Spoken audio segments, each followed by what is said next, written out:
Rome, a vast and extremely powerful empire, known for everything from its famous battles to everlasting monuments. Yet one little touched upon topic of Rome's mighty architectural prowess are its walls. At first they might seem incredibly boring, simple structures made to keep enemies out and friendlies in. But, as we will find out, they are so much more.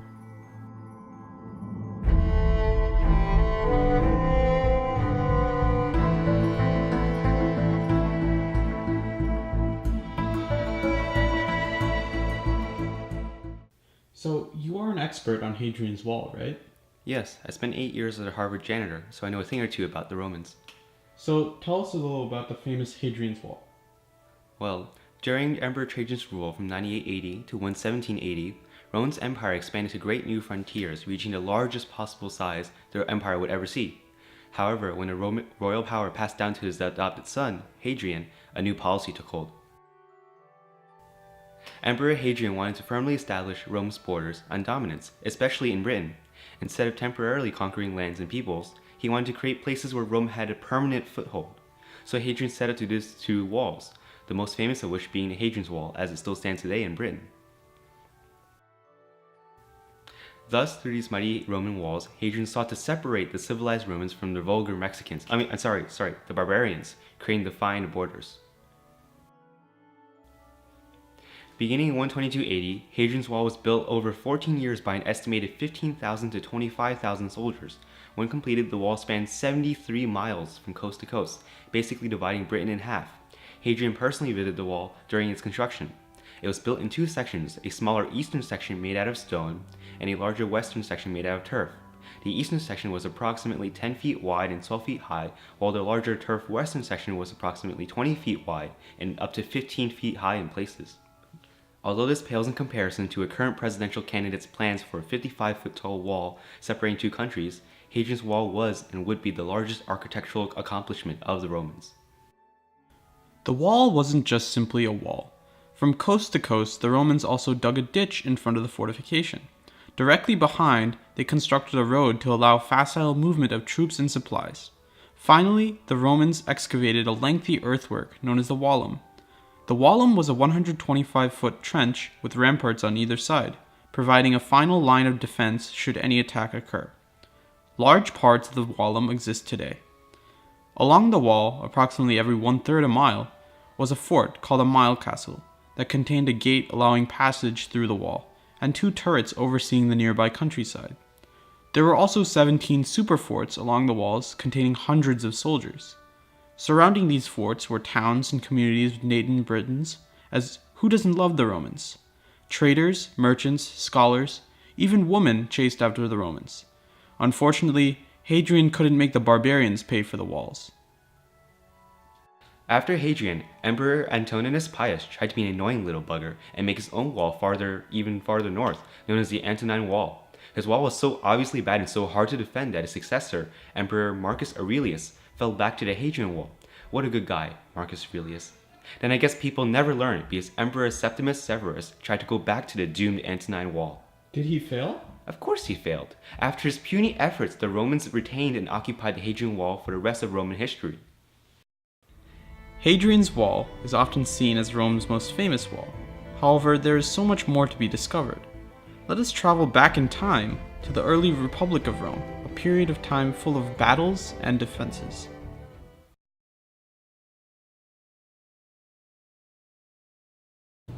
Yes, it would seem the final parts of the Servian walls are being erected. Let us ask a Roman citizen for some information on this wall. You there! Do you mind being interviewed for your opinion on the wall? Not at all, good sir. Ask away. What do you know about this wall? Well, this is known as the Servian Wall, built in honor of our sixth king, Servius Tullius. It's also known as the Republican Wall. Now, the reason I believe this wall is being built is because of those Gauls. When Gaul tries to invade Rome, they're not bringing their best. They're bringing druids, they're taking our jobs, and they're bringing wickermen. They're killers, and I assume some are good people. But Rome just cannot afford that. Alrighty then. The wall doesn't seem to be made of normal stone. Can you tell me a little bit about the geography and topography of the wall? Sure. So, as you were saying, this wall is not made of ordinary stone. It's actually made of tufa, a type of volcanic rock. The wall is about 10 meters high and 7,000 of paces long.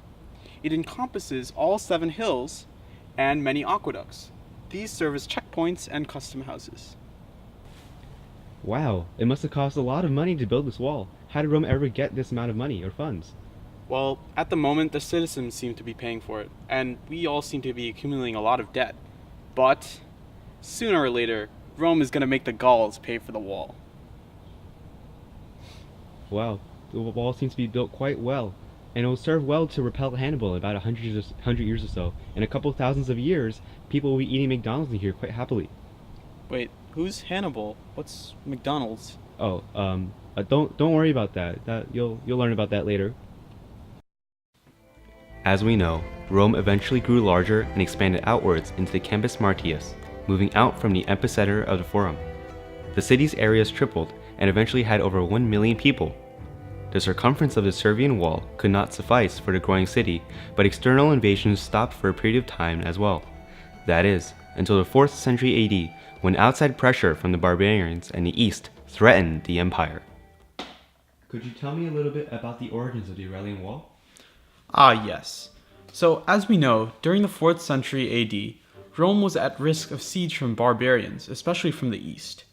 The Emperor Aurelian started building a wall to protect Rome. The wall was originally around 19 kilometers long and about 7 meters high, which was pretty effective for a long time. That's interesting. What was the wall like?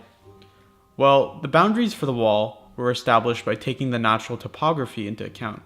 Some earlier architectural features were incorporated into the Aurelian Wall, such as the Aqua Marcia and Aqua Claudia aqueducts. Even the famous pyramid tomb of Gaius Cestius, which originally had been outside the Republican Wall, became a feature in the new defensive circuit. Wow, why were other buildings incorporated into the Aurelian Wall?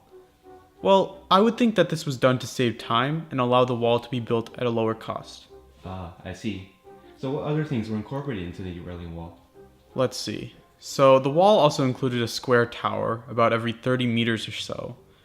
There were around 380 of these in total. There were also 18 grand gates, including the Porta Latina, which were protected by semicircular towers. So what eventually happened to the wall?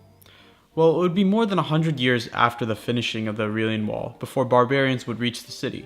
Despite further improvements and the raising of the wall by later emperors, the Visigoths eventually pillaged Rome in 410 AD. A pretty sad fate. But around 2/3 of the wall still remains today.